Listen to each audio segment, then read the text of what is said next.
The problem with publishing research on chocolate is that the press jumps on it, oversimplifying and sensationalizing the message. Then the money starts rolling in from candy companies, muddying the message.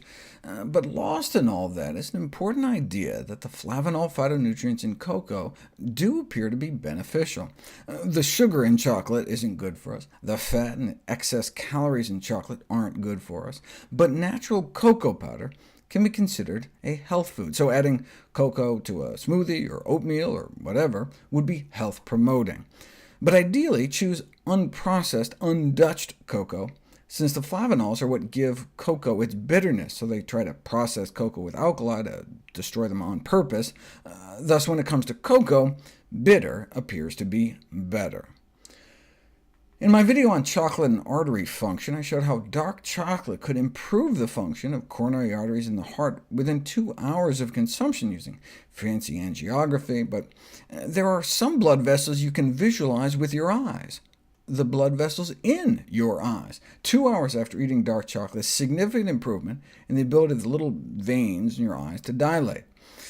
What about the blood vessels in your legs? Peripheral artery disease, atherosclerosis, in the arteries feeding your limbs, leading to claudication, a crampy pain in your calf muscles when you try to exercise due to impaired blood flow. So maximal walking distance and maximal walking time were studied in 20 peripheral artery disease patients 2 hours after eating dark chocolate with a respectable 85+% cocoa, or after eating wimpy milk chocolate. After the dark chocolate, they could walk about a dozen more yards in about 17 more seconds than before the dark chocolate, but after the milk chocolate, they weren't even able to walk as far as baseline in not a single second more. So there does seem to be something in cocoa that's helping, but a few seconds here or there aren't going to cut it. How about reversing the atherosclerosis, which we didn't even think possible until 1977? Wait, what happened in '77? Dean Ornish didn't start publishing on heart disease reversal until 1979. Well, actually, the first demonstration of atherosclerosis reversal with a cholesterol-lowering diet and drugs wasn't on the coronary arteries going to the heart, but rather the femoral arteries going to the legs. What about the arteries going to the brain? Well, there's a non-invasive way to measure arterial function within the brain using transcranial ultrasound. If you ask someone to hold their breath, the brain says, uh-oh, and starts opening up the arteries to increase blood flow to compensate. But if the arteries in our brain are stiffened and crippled by atherosclerosis, they're unable to open as much and as fast as they should, and so are said to have a smaller breath-holding index, which can be a risk factor for stroke. So researchers designed an experiment in which they compared the results of a target food to something neutral like oatmeal. So did they choose like a spoonful of cocoa powder or something? No, a randomized crossover trial of oatmeal versus a deep-fried Mars bar. Wait, why a deep-fried Mars bar? Well, this was published in the Scottish Medical Journal, and evidently deep-fried Mars bar is a snack strongly associated with Scotland. Wait, is this just an urban legend or something? No, 627 fish and chip shops in Scotland were called to ascertain the delicacy's availability, and more than 1 in 5 said, yeah, selling up to 200 a week. Just follow the signs. Comes out a little something like this.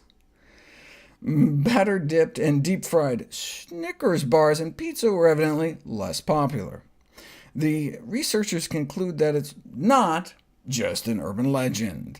Encouragingly, they did find some evidence of the penetrance of the Mediterranean diet, albeit in the form of deep-fried pizza.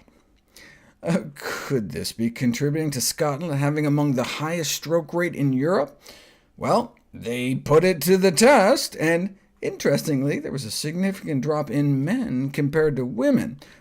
Maybe men are from Mars, women are from Snickers?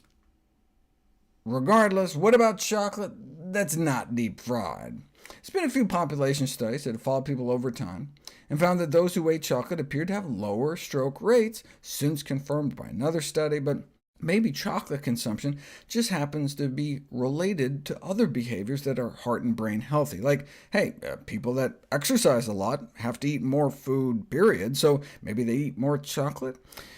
They didn't see any evidence of that, but you can't account for everything. I mean, to prove cause and effect, you'd have to randomize people into two groups, make half eat chocolate, the other half not, and follow them out for a decade or two, to which one researcher replied, "Fat chance you try to get people into a study where they could be randomized to 16 years without chocolate."